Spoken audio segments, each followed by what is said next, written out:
My name is Daniel Dunlap, and this is my reflection for October 17th. The first discussion was about telling an outright lie versus a misleading truth. Immanuel Kant believes that there's a distinct difference between telling an outright lie versus a misleading truth. When telling an outright lie, according to Kant, you are manipulating the other person and not respecting their human rights. He says that when telling a misleading truth, you are technically telling, the person the truth, but just in a misleading way. The misleading truth won't manipulate someone, as much as telling them an outright lie. And he also mentions that a very careful listener could figure out the misleading truth.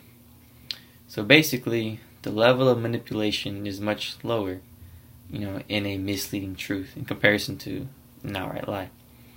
According to Kant, we can universalize telling a misleading truth, and it is consistent with the categorical comparative because it is morally acceptable, since we are not completely manipulating other people.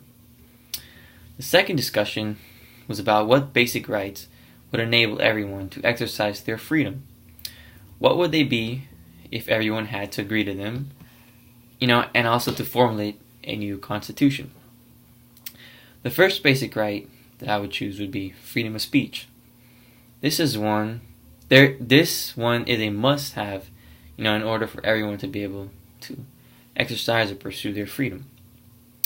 Without freedom of speech, people wouldn't be able to express how they felt, therefore not be able to communicate what they needed or want in order to pursue, their freedom or to exercise their freedom. The second would be the right to vote. In order to have a better chance to exercise our freedom, we need to elect people who give us, the best chance for us to achieve this.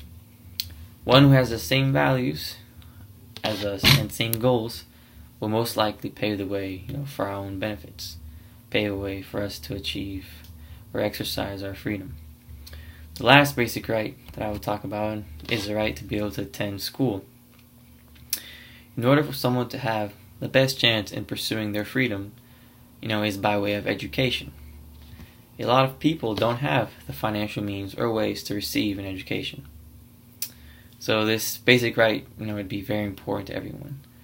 I believe that everybody would agree with the basic rights that I have chosen to be a part of the new Constitution, and would agree that, they would enable everyone to exercise their freedom.